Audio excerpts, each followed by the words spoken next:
Hello बच्चों, स्वागत है आपको YouTube channel physics bye Sanjay sir classes पे। आज हम लोग पढ़ेंगे चैप्टर 6 का नेक्स्ट टॉपिक नेम है डीएनए के आणविक संरचना। तो देखिए डीएनए का आणविक संरचना क्या होता है और किस प्रकार से होता है। पिछले क्लास में हम लोग न्यूक्लिक अम्ल तथा डीएनए और आरएनए की कुछ जानकारियां प्राप्त किए हैं, लेकिन आज पढ़ेंगे डीएनए का आणविक संरचना। तो देखिए डीएनए क्या होता है। तो डीएनए जो होता है एक बृहद अणु होता है जो प्रोटीन से भी बृहद होता है, अर्थात जो डीएनए अणु होता है प्रोटीन अणुओं से भी बड़ा होता है और वो द्विकुंडलीय होता है। और डीएनए में एडेनिन, ग्वानिन, साइटोसिन, थायमिन उपस्थित होता है। और जो डीएनए होता है उसमें दो कुंडली होता है, वो दोनों कुंडली जो होता है एक दूसरे के विपरीत तथा समानांतर होता है। तो देखिए यहाँ ये डीएनए की संरचना है जो डीएनए का, और इसमें यहाँ देखिए ग्वानिन तथा साइटोसिन नाइट्रोजनी बेस है उपस्थित, और यहाँ देखिए थायमिन और एडेनिन उपस्थित है। और ये दो कुंडली है जो दोनों एक दूसरे के विपरीत तथा समानांतर होता है। इस प्रकार से हमने डीएनए की संरचना को पढ़े। नेक्स्ट है, तो आइए चारगॉफ का नियम क्या होता है।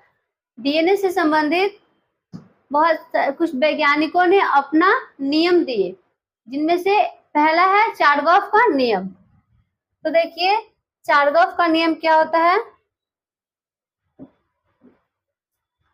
तो इसमें इरविन चारगॉफ नामक वैज्ञानिक ने जीवों के कोशिकाओं में उपस्थित डीएनए के अध्ययन किए और उन्होंने अध्ययन के आधार पे अनेक नियम दिए तथा निष्कर्ष निकाले। तो देखिए उनका नियम क्या है। तो उनका पहला नियम यह है कि किसी भी जीव में उपस्थित डीएनए जो होता है, देखिए उनका पहला नियम है कि किसी भी जीव में उपस्थित डीएनए अणु प्यूरिन तथा पिरिमिडिन की संख्या जो होता है समान होता है। अर्थात कोई भी जीव है और उसमें जो भी नाइट्रोजनी क्षार होता है प्यूरिन तथा पिरिमिडिन, उसकी संख्या जो होती है आपस में एक दूसरे की समान होती है, अर्थात बराबर होती है। और वहीं दूसरा उन्होंने नियम दिए कि एक ही जाति के जीवों में उपस्थित डीएनए अणु में जो क्षारक होता है उसमें दो विपरीत क्षारक समान होते हैं। जैसे एडेनिन जो होता है थायमिन के बराबर होता है, जबकि ग्वानिन जो होता है साइटोसिन के बराबर होता है। तो देखिए यहाँ एक ही जीवों के डीएनए के सभी अणुओं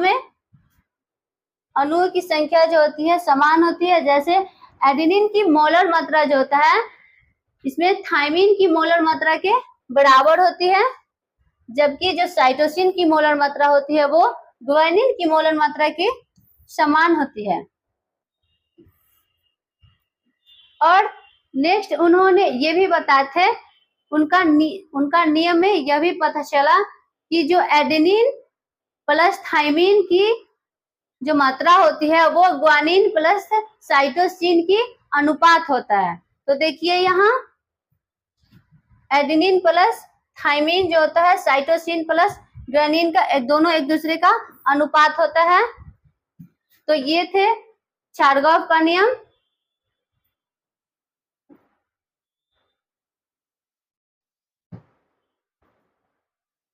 नेक्स्ट है डीएनए का वाटसन एवं क्रिक का मॉडल सिद्धांत।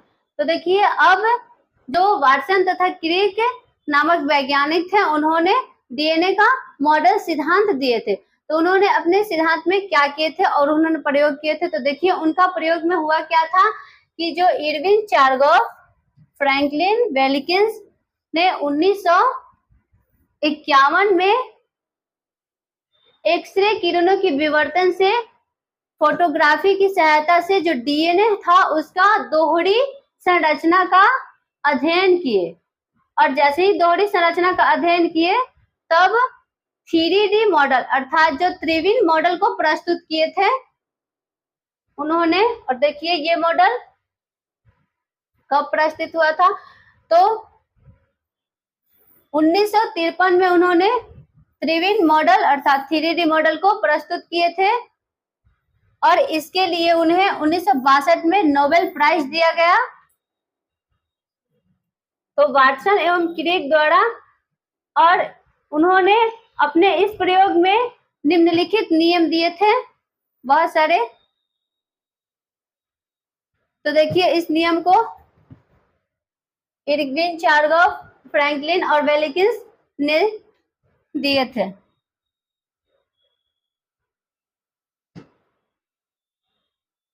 तो यहाँ देखिए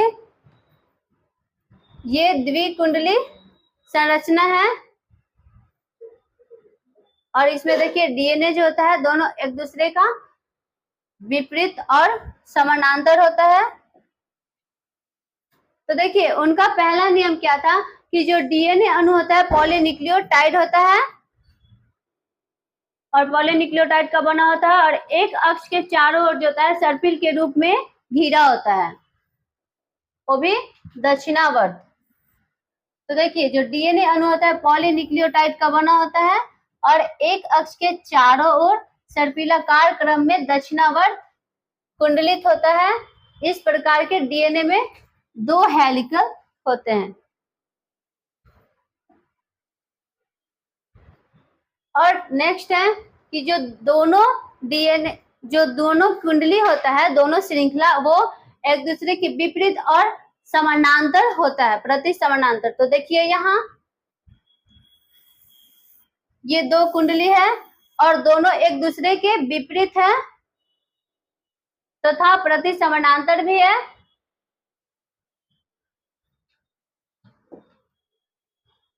नेक्स्ट है कि प्रत्येक श्रृंखला में उनका नेक्स्ट नियम में ये भी बताए थे कि जो प्रत्येक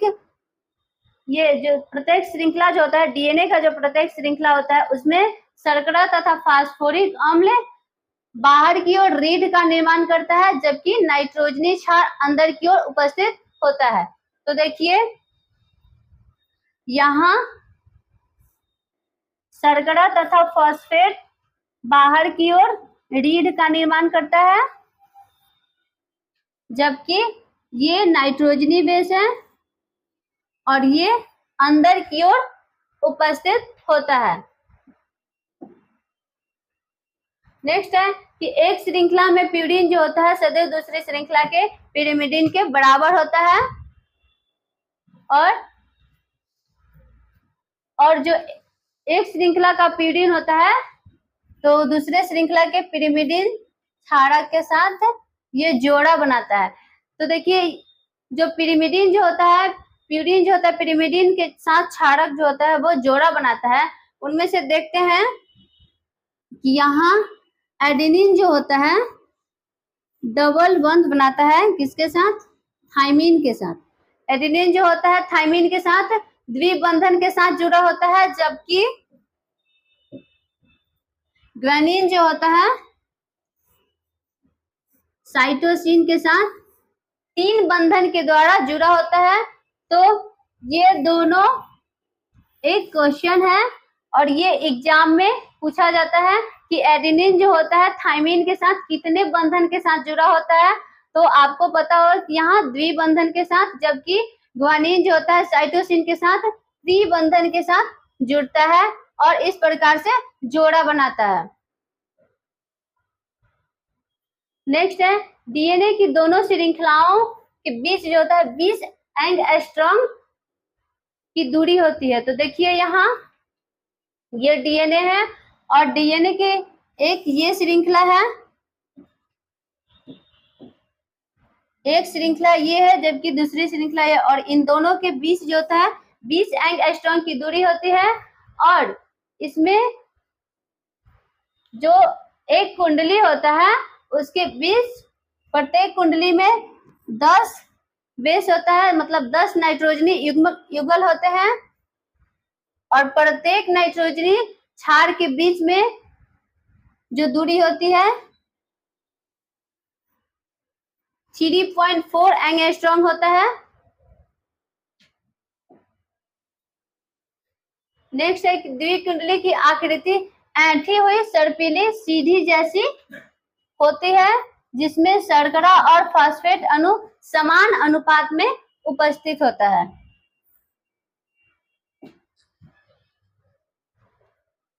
अब आते हैं, अगला टॉपिक है डीएनए का विकृतीकरण। तो देखिए डीएनए का विकृतीकरण क्या होता है। तो विकृतीकरण का मतलब होता है टूटना। तो इसमें होता क्या है, जब डीएनए को उच्च ताप पे गर्म किया जाता है या अम्लीय या क्षारीय माध्यकों के बीच माध्यकों में रखा जाता है, तब जो डीएनए में उपस्थित बंधन होता है वो बंधन टूट जाता है। अर्थात डीएनए के दो अणुओं के बीच जो हाइड्रोजन बंधन होता है वो टूट जाता है और इस प्रकार से डीएनए का विकृतीकरण होता है। तो देखिए इसमें डीएनए को या तो उच्च ताप पे गर्म किया जाता है या अम्लीय अथवा क्षारीय माध्यम में रखते हैं, तब डीएनए के दोनों वलयक जो दो वलयक होते हैं उनके बीच नाइट्रोजनी क्षारक के बीच जो होता है हाइड्रोजन बंधन नष्ट हो जाता है, जिसके कारण दोनों वलयक अलग हो जाते हैं और डीएनए का विकृतीकरण होता है। देखिए यहाँ ये नॉर्मल डीएनए है और जब इसको उच्च ताप पे गर्म करते हैं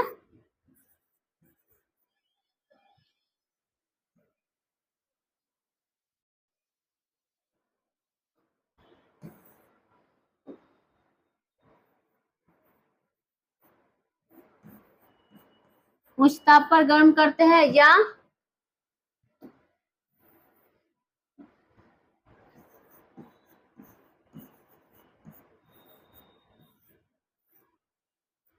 अम्लीय या क्षारीय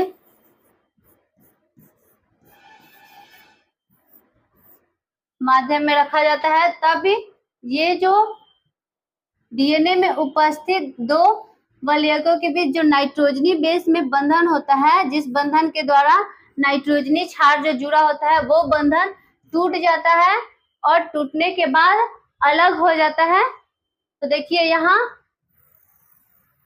ये जो डीएनए का यहाँ विकृतीकरण हुआ है क्योंकि इसमें नाइट्रोजनी बंधन जो है टूट गया है और दोनों हेलिकल जो है एक दूसरे से अलग हो गया है। इस प्रकार से डीएनए का विकृतीकरण होता है। नेक्स्ट है डीएनए का आकृतीकरण। तो देखिए अब डीएनए का आकृतीकरण क्या होता है। तो डीएनए का आकृतीकरण का मतलब होता है जुड़ना। तो इसमें जो डीएनए को हम गर्म करते हैं वो डीएनए पुनः ठंडा होकर एक दूसरे से जुड़ जाता है और जुड़ने के बाद फिर से डीएनए का निर्माण होता है। उस प्रक्रिया को डीएनए का आकृतीकरण कहा जाता है। तो देखिए इसमें ठंडा होने पर अलग हुए वलयक जो होता है जुड़कर डीएनए अणु को पुनः निर्माण करता है। इस प्रक्रिया को आकृतीकरण कहा जाता है डीएनए का।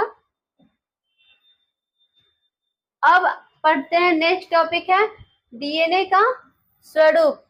तो देखिए डीएनए का स्वरूप क्या होता है।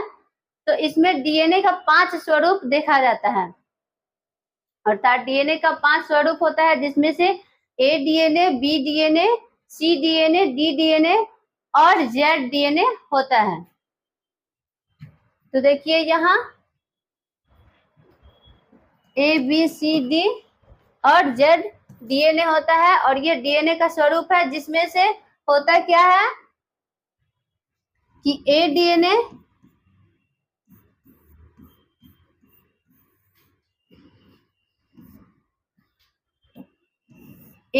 में 11 न्यूक्लियोटाइड युगल उपस्थित होता है।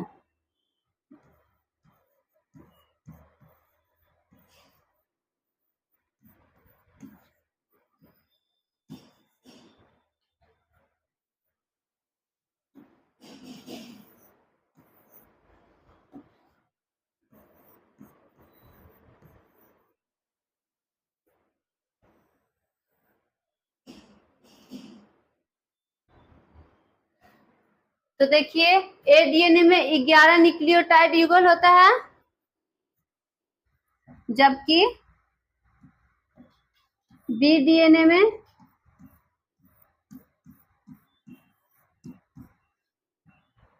10 न्यूक्लियोटाइड होता है। वहीं सी डीएनए में 9 न्यूक्लियोटाइड होता है और डी डीएनए में 8 न्यूक्लियोटाइड होता है। तो देखिए यहाँ ए डीएनए में 11 न्यूक्लियोटाइड युगल, जबकि बी डीएनए में 10 न्यूक्लियोटाइड युगल और सी डीएनए में 9 न्यूक्लियोटाइड युगल, और जो डी डीएनए होता है उसमें 8 न्यूक्लियोटाइड युगल उपस्थित होता है। और ये सब A B C D DNA जो होता है उसमें दक्षिणावर्त दिशा में उपस्थित होता है, जबकि ये जेड डीएनए में वामावर्त कुंडलन होता है और इसकी द्विकुंडली जो होती है टेढ़ी मेढ़ी होती है और इसमें 12 न्यूक्लियोटाइड युगल उपस्थित होता है। तो देखिए यहाँ ये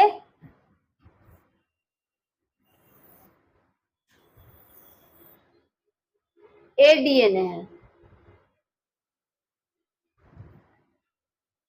और ये बी डीएनए है और यहाँ देखिए ये जेड डीएनए है। तो देखिए यहाँ ये ए डीएनए है और यहाँ ये बी डीएनए और ये जो है जेड डीएनए है। इसमें भी यहाँ ए डीएनए, ये नहीं, ये बी डीएनए है और ये ए डीएनए है, जबकि ये जेड डीएनए है। तो आज के लिए इतना ही, मिलते हैं नेक्स्ट क्लास में।